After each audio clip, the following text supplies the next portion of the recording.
The process of identifying and selecting a course of action to solve problem is known as. किसी समस्या को हल करने के लिए कार्यविधि की पहचान करने और चुनने की प्रक्रिया क्या कहलाती है? तो ये आपकी कहलाती है निर्णयन की प्रक्रिया। आंसर है आपका ए। आपकी निर्णयन की प्रक्रिया होती है जिसमें आप किसी समस्या को समाधान करने और चुनने की प्रक्रिया करते हो। Goodwill is an example for. Goodwill एक उदाहरण है। Goodwill is an example for intangible assets. Goodwill जो है आपकी इंटेंजिबल एसेट्स है, अमूर्त परिसंपत्ति है, क्योंकि गुडविल को आप छू नहीं सकते हो, देख नहीं सकते हो, बस ये आपकी एक वैल्यू होती है, मार्केट वैल्यू होती है। Which of the following is not a fixed asset? कौन एक स्थायी परिसंपत्ति नहीं है? तो स्थायी परिसंपत्ति फिक्स्ड एसेट नहीं है तो शाख है आपका छोटे औजार, वाहन और पट्टा धृति। तो जो छोटे औजार होते हैं ये आपकी कोई स्थायी परिसंपत्ति नहीं होते हैं, ये बहुत ज़्यादा लंबे समय तक नहीं चलते हैं। छोटे औजार जो होते हैं, जबकि मशीन है वो आपकी फिक्स्ड एसेट होती है, और वाहन और पट्टा धृति यानी कि लीज होल्ड 100 साल तक के लिए होती है, और गुडविल एक लंबे टाइम तक अच्छा काम करने के बाद ही बनती है। A company has gone bankrupt as its liabilities are far in access to its asset. A shareholder will be called upon to pay dash। एक कंपनी दिवालिया हो गई है क्योंकि इसकी देनदारियां इसकी परिसंपत्तियों से अधिक हैं। एक शेयरधारक को डैश भुगतान करने के लिए कहा जाएगा। इनमें से उसे कुछ भी भुगतान करने के लिए नहीं कहा जाएगा। ठीक है, वो कंपनी अगर दिवालिया हुई है तो वो कंपनी के मालिकों को कहा जाएगा भुगतान करने के लिए, ना कि शेयर धारकों को, क्योंकि अगर शेयर धारकों को कहा जाने लगा भुगतान करने के लिए तो लोग फिर शेयर खरीदना ही बंद कर देंगे, आपका शेयर मार्केट जो है सक्सेसफुल नहीं हो पाएगा। The assets which can be converted into cash within the short period of time is called, तो इन्हें कहते हैं लिक्विड एसेट्स, तरल परिसंपत्तियां। फिर अगला क्वेश्चन है आपका identify the correct sequence of component in communication process. तो कम्युनिकेशन प्रोसेस में फ्रेंड्स पहले आपका सेंडर आता है, फिर वो उस सेंडर जो है मैसेज को सेंड करता है, तो वो मैसेज को जो है आपका सिस्टम एनकोड करता है, और फिर एनकोड करके उसे एक चैनल के थ्रू भेजा जाता है मैसेज को, और वो मैसेज फिर रिसीवर के द्वारा रिसीव किया जाता है, और रिसीव करने के बाद उसको वापस डिकोड किया जाता है, और डिकोड करने के बाद में वो उसे पढ़ता है, और पढ़ने के बाद में अपना फीडबैक देता है। तो ये आपकी प्रोसेस है किसकी? कम्युनिकेशन की। फिर आता है कि विच of the following is an element of marketing mix. Marketing mix का एलिमेंट है, तो प्लेस जो है ये आपके मार्केटिंग मिक्स का एलिमेंट है, एक तत्व है, जबकि पॉलिसी और प्लानिंग ये आपके मार्केटिंग मिक्स का नहीं है, क्योंकि पॉलिसी बनाना और प्लानिंग करना ये मैनेजमेंट का काम है, लेकिन प्लेस जो है आपके मार्केटिंग मिक्स का है, क्योंकि आपको कहाँ अपने प्रोडक्ट की मार्केटिंग करनी है ये हमें सोचकर ही मार्केटिंग करनी होती है। जैसे कि अगर आपका प्रोडक्ट एक कोल्ड ड्रिंक है, आप एक कोल्ड ड्रिंक की मार्केटिंग कर रहे हो तो आप उसे गर्म क्षेत्रों में मार्केटिंग करोगे उसकी। अगर आप सूप की मार्केटिंग कर रहे हो तो आप ठंडे क्षेत्रों में करोगे, या फिर सर्दियों के मौसम में करोगे, है ना। तो इसलिए प्लेस एक इम्पॉर्टेंट रखता है किसमें? मार्केटिंग में। According to Maslow, person who is looking for affection, belongingness, acceptance and leadership is at which need level? ठीक है, मैस्लो के अनुसार जो व्यक्ति प्रेम, संबद्धता, स्वीकार्यता तथा मित्रता की तलाश करता है वह किस आवश्यकता स्तर पर स्थिर होता है? तो वो आपके सोशल या सामाजिक आवश्यकता स्तर पर होता है, क्योंकि वो किस चीज़ की वो कर रहा है? प्रेम, चाहे प्रेम सोशल नीड है, संबद्धता, अफिलिएशन, एक्सेप्टेंस, बिलोंगिंगनेस, ये सारी आपकी क्या है? सोशल नीड्स हैं, स्वीकार्यता, एक्सेप्टेंस और फ्रेंडशिप सब हमें सोसाइटी से मिलता है ये सारा कुछ। फिर आता है कि the basic goal of financial management is, वित्तीय प्रबंधन का अब बुनियादी लक्ष्य होता है। The basic goal of financial management is, the financial management का बेसिक गोल क्या होता है?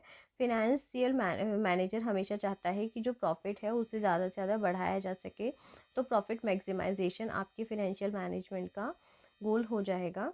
Which of the following is not a part of human resource management function in most organisations? निम्न में से कौन अधिकतर संगठनों में मानव संसाधन प्रबंधन कार्य का एक हिस्सा नहीं होता है? ठीक है, तो मानव संसाधन, विच of the following is not a part of human resource management function?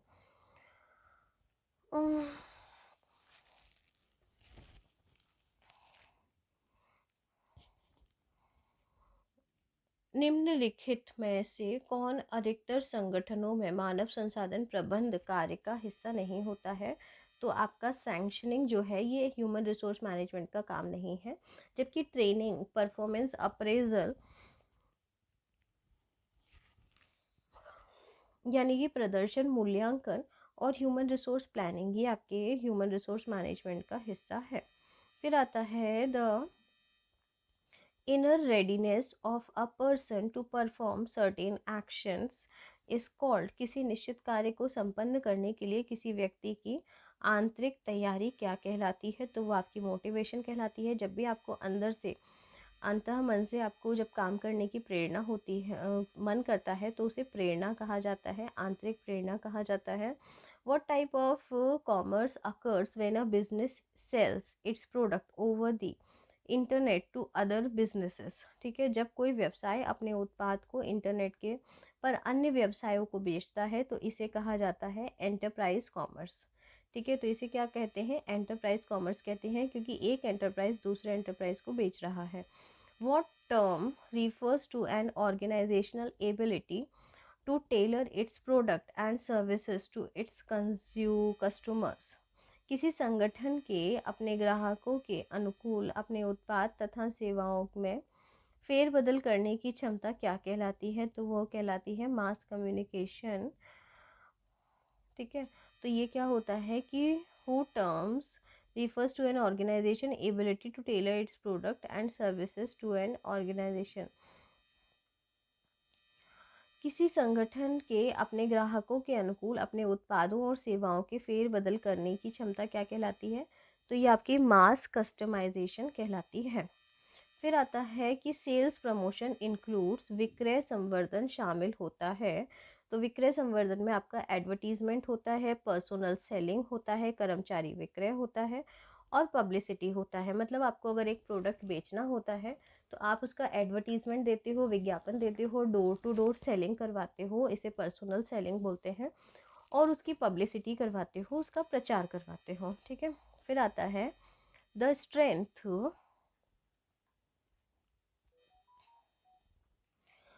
the strength and weakness of each alternative become obvious in which step of decision making process? प्रत्येक विकल्प की खूबियां तथा खामियां निर्णय लेने की किस प्रक्रिया के किस चरण में स्पष्ट रूप से प्रकट हो जाती हैं? तो वो है आपकी एनालाइजिंग द अल्टरनेटिव, विकल्पों के विश्लेषण में। किस में होती है? विकल्पों के विश्लेषण में होती है। फिर आता है dash refers to the various companies that are involved in moving a product from its manufacturer into hands of its buyers।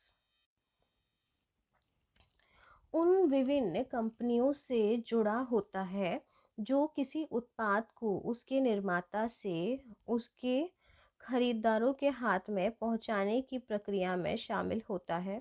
तो वो होता है आपका वितरण श्रृंखला या distribution channel.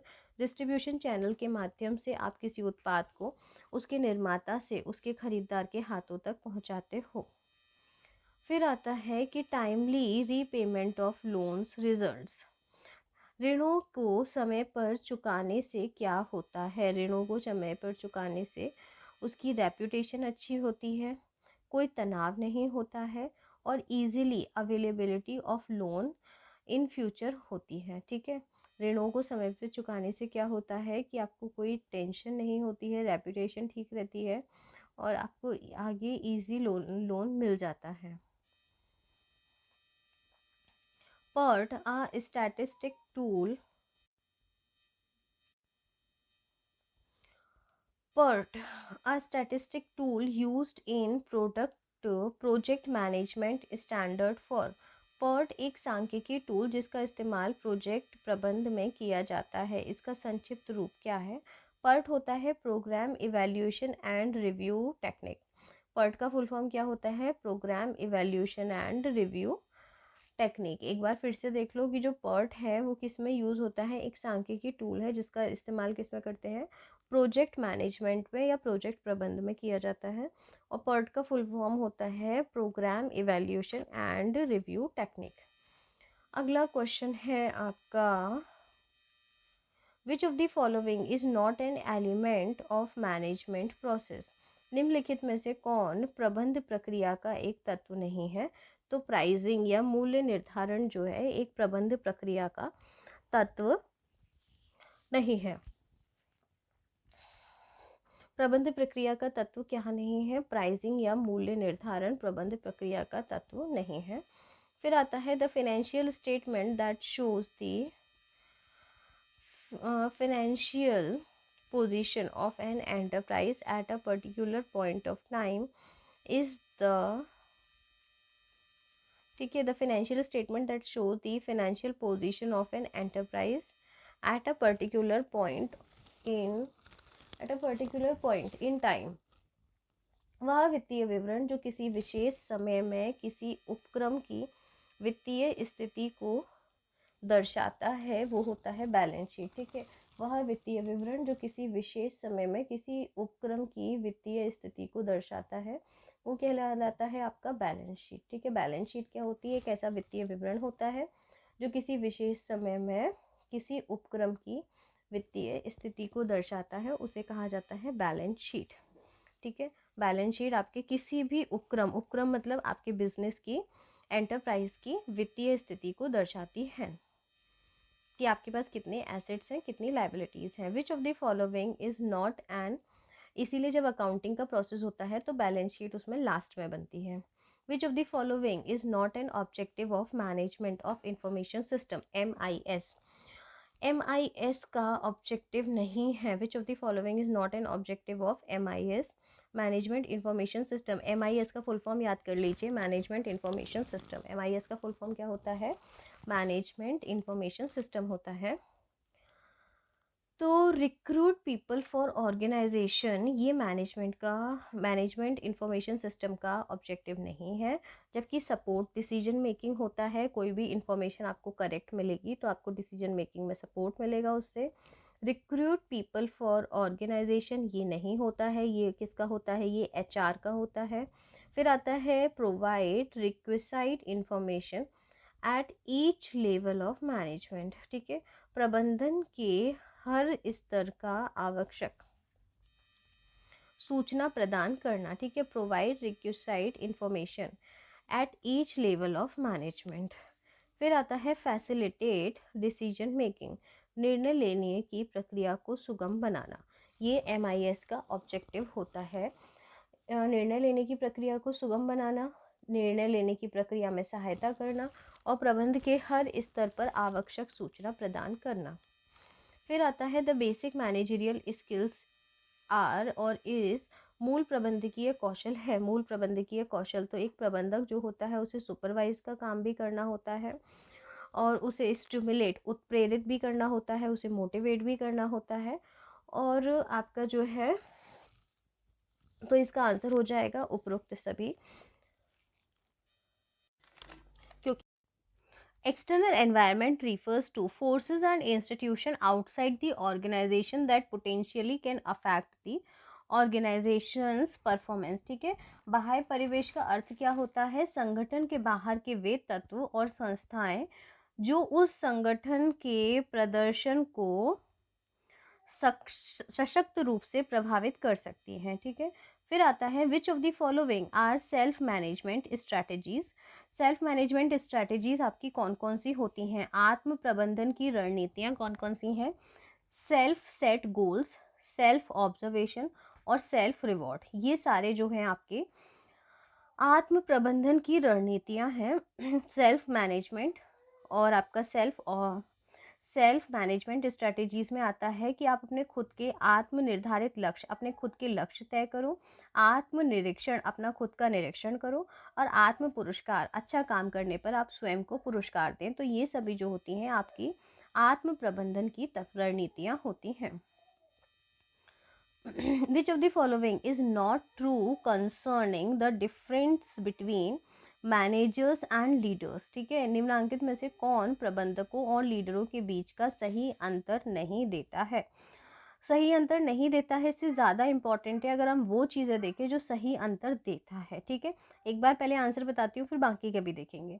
Managers influence through informal means, तो प्रबंध जो है अनौपचारिक माध्यम से प्रभाव छोड़ता है, तो ये गलत है। प्रबंध जो है ज़्यादातर फॉर्मल होता है। ठीक है, फिर आता है leaders can influence beyond formal authority. Leader जो है वो आपको फॉर्मल के अलावा, लीडर जो है वो औपचारिक अधिकार से आगे बढ़कर प्रभाव छोड़ते हैं। ठीक है, औपचारिक अधिकार से भी ज़्यादा इनका अधिकार होता है, किसका? लीडर्स का। लीडर्स में बी अपॉइंटेड, ये मतलब आपकी क्वालिटीज़ हैं, इनको आपको माइंड में याद रखना चाहिए। ठीक है, लीडर्स में बी अपॉइंटेड, लीडर्स को नियुक्त किया जा सकता है। मैनेजर्स आर अपॉइंटेड, प्रबंधकों को भी नियुक्त किया जाता है। और जो है आपके प्रबंधक इन्फ्लुएंस थ्रू इनफॉर्मल मीन्स, तो ये गलत है, क्योंकि प्रबंधक भी जो होते हैं वो ज़्यादातर फॉर्मल मीन्स से आपके यूज़ करते हैं। ठीक है, तो यहाँ पर क्वेश्चन में नहीं पूछा था, इसलिए आंसर आपका बी है। फिर आता है कि इंसेंटिव्स डिपेंड्स अपॉन, इंसेंटिव्स या प्रलोभन निर्भर करता है प्रोडक्टिविटी पर, सेल्स पर और प्रॉफिट पर। जो इंसेंटिव्स दिए जाते हैं या जो प्रलोभन दिए जाते हैं, ये किस पर निर्भर करते हैं? जो आपकी उत्पादकता है, जो आपकी बिक्री है, जो आपका लाभ है। अगर ये तीनों बढ़ेंगे तो ज़्यादा से ज़्यादा प्रलोभन या इंसेंटिव्स किसको दिए जाएंगे? एम्प्लॉयज़ को दिए जाएंगे। विच of the following skills is most important for first level managers includes knowledge of and proficiency in activities involving methods, processes and procedures। ठीक है, निम्नलिखित में से कौन से कौशल प्रथम स्तर के प्रबंधकों के लिए अहम होते हैं तथा उनमें विधियों, प्रक्रियाओं तथा क्रियाविधियों से जुड़ी गतिविधियों की जानकारी और उनकी दक्षता शामिल होती है? तो वो है आपका टेक्निकल, तकनीकी। ठीक है, which of the following skill is most important for the first level manager? First level manager के लिए कौन सी आपके कौशल हैं वो ज़रूरी होते हैं तथा उनमें विधियाँ, प्रक्रिया तथा क्रियाविधियों से जुड़ी गतिविधियों की जानकारी और उनकी दक्षता शामिल होती है? तो वो है आपकी टेक्निकल। सिंपल बात ये है कि जो आपके फर्स्ट लेवल मैनेजर होते हैं उन्हें तकनीकी ज्ञान और उनमें तकनीकी कौशल होना चाहिए। फिर आता है the term dash implies the foregone profit due to inability of company to produce. ठीक है, शब्द का अर्थ होता है कंपनी की उत्पादन ना कर पाने की अक्षमता के कारण पूर्व निश्चित लाभ। ये होता है अपॉर्चुनिटी कॉस्ट या अवसर लागत। अवसर लागत या अपॉर्चुनिटी कॉस्ट क्या होती है कि the term opportunity cost implies the foregone profit due to inability of company to produce, company की जो इनएबिलिटी है प्रोड्यूस करने के लिए। तो आपकी अवसर लागत क्या है कि कंपनी की उत्पादन ना कर पाने की अक्षमता के कारण पूर्व निर्धारित जो लाभ होता है वो आपका अवसर लागत होता है। फिर आता है which of the following is an advantage of the functional structure? निम्नलिखित में से कौन कार्यात्मक संरचना का एक लाभ है? तो it follows principle of occupational specialization, यह पेशेवर विशेषज्ञों के सिद्धांत का पालन करती है। क्या पालन करती है? Advantage of the functional structure, कार्यात्मक संरचना का लाभ जो है ये क्या करता है, ये आपके पेशेवर विशेषज्ञों के सिद्धांत का पालन करती है। फंक्शनल स्ट्रक्चर जो होता है ये आपके पेशेवर सिद्धांतों का पालन करता है। प्रिंसिपल ऑफ ऑक्यूपेशनल स्पेशलाइजेशन, ये जो है आपका पालन करता है फंक्शनल स्ट्रक्चर। ठीक है, फंक्शनल स्ट्रक्चर क्या करता है, आपके जो पेशेवर सिद्धांत हैं उनका पालन करता है। The three major business functions necessary to all organization are, कोई भी ऑर्गेनाइजेशन है तो उसमें काम करने के लिए तीन प्रमुख व्यवसाय कौन से हैं, सभी संगठनों के लिए आवश्यक तीन प्रमुख व्यवसाय कार्य हैं, मार्केटिंग, फिनेंस और अकाउंटिंग, प्रोडक्शन और ऑपरेशन। ठीक है, मार्केटिंग का काम करना, प्रोडक्शन करना, फिनेंस और अकाउंटिंग करना, ये आपके किसके काम हो गए हैं, ये तीनों आपके व्यवसाय के किसी भी बिजनेस में ये तीन व्यवसाय तो करने ही पड़ते हैं। मार्केटिंग करनी पड़ती है, अकाउंटिंग मेंटेन करना पड़ता है और प्रोडक्शन भी करना पड़ता है। फिर आता है कि why do many business develop program and activities to help reduce employee stress, कर्मचारी तनाव को कम करने में सहायता के लिए कई व्यवसाय कार्यक्रमों और गतिविधियों का विकास क्यों करते हैं। टू मेंटेन प्रोडक्टिविटी, उत्पादकता को बनाए रखने के लिए जो है कर्मचारी तनाव को कम करने में सहायता के लिए कई व्यवसाय कार्यक्रमों और गतिविधियों का विकास करते हैं। निम्नलिखित में से कौन सी चीज़ बिजनेस रिकॉर्ड का वह प्रकार है जिसका इस्तेमाल कोई फर्म अपने ग्राहकों की खरीद आदतों का अध्ययन करने के लिए करता है, तो वो होता है आपका इनवॉइस। इनवॉइस क्या करता है, ये जो है आपकी बिजनेस रिकॉर्ड है जिसका इस्तेमाल जो है कोई भी फर्म अपने ग्राहकों की खरीद आदतों का अध्ययन करने के लिए करता है। इनवॉइस जो आपको बिल मिलता है उसी को कहा जाता है। What do finance professional need to do to build long term relationship with their clients? ठीक है, अपने क्लाइंट्स के साथ में दीर्घकालिक संबंधों का निर्धारण करने के लिए वित्तीय पेशेवरों को क्या करना पड़ता है। Be honest, open and trustworthy, जो आपके क्लाइंट्स हैं उनके साथ में आपको दीर्घकालिक संबंधों का निर्धारण करने के लिए जो वित्तीय पेशेवर हैं उन्हें क्या करना पड़ता है, उन्हें ऑनेस्ट रहना पड़ता है, ओपन रहना पड़ता है और ट्रस्टवर्दी रहना पड़ता है, ईमानदार, खुला और भरोसे लायक बनना होता है। फिर आता है ऑर्गेनाइजेशनल बिहेवियर कंसिस्ट ऑफ, संगठनात्मक व्यवहार में शामिल होता है। ऑर्गेनाइजेशनल बिहेवियर में क्या शामिल होता है, पर्सनल रिसोर्सेज शामिल होता है, ऑर्गेनाइजेशनल डेवलपमेंट शामिल होता है और ऑर्गेनाइजेशन थ्योरी शामिल होता है। कर्मचारी संसाधन शामिल होता है किसमें, ऑर्गेनाइजेशन बिहेवियर में कर्मचारी संसाधन शामिल होता है, संगठनात्मक विकास शामिल होता है और संगठनात्मक सिद्धांत शामिल होता है। ऑर्गेनाइजेशनल बिहेवियर कंसिस्ट ऑफ, तो ऑर्गेनाइजेशनल बिहेवियर में आपके कार्मिक कर्मचारी संसाधन भी होता है, संगठनात्मक विकास भी होता है और संगठन के सिद्धांत भी होते हैं ऑर्गेनाइजेशनल बिहेवियर में। देखिए फ्रेंड्स, ये सारे आए हुए क्वेश्चन हैं आपके। ठीक है, external environment refers to forces and institution outside the organization that potentially can affect the organization's performance। ठीक है, बाह्य परिवेश का अर्थ क्या होता है, संगठन के बाहर के वे तत्व और संस्थाएं जो उस संगठन के प्रदर्शन को सशक्त रूप से प्रभावित कर सकती हैं। ठीक है, फिर आता है which of the following are self management strategies.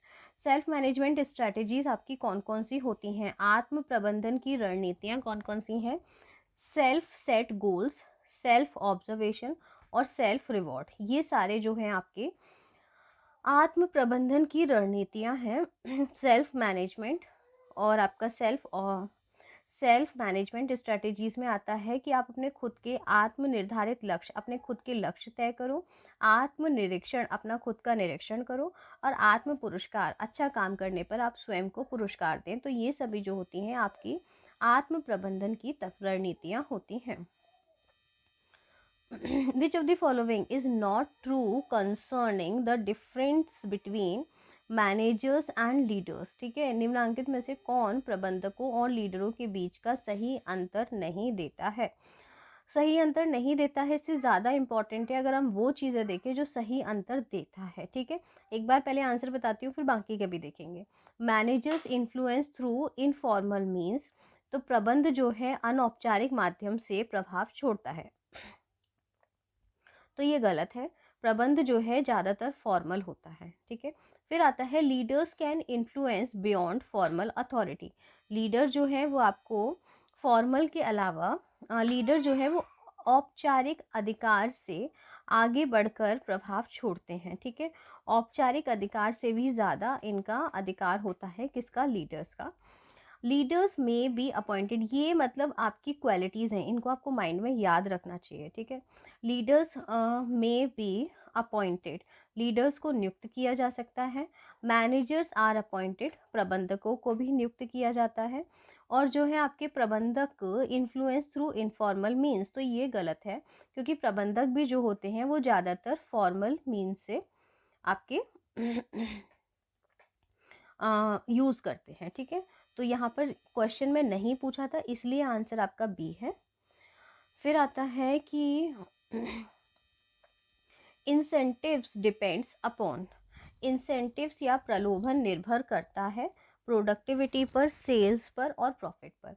जो इंसेंटिव्स दिए जाते हैं या जो प्रलोभन दिए जाते हैं ये किस पर निर्भर करते हैं, जो आपकी उत्पादकता है, जो आपकी बिक्री है, जो आपका लाभ है।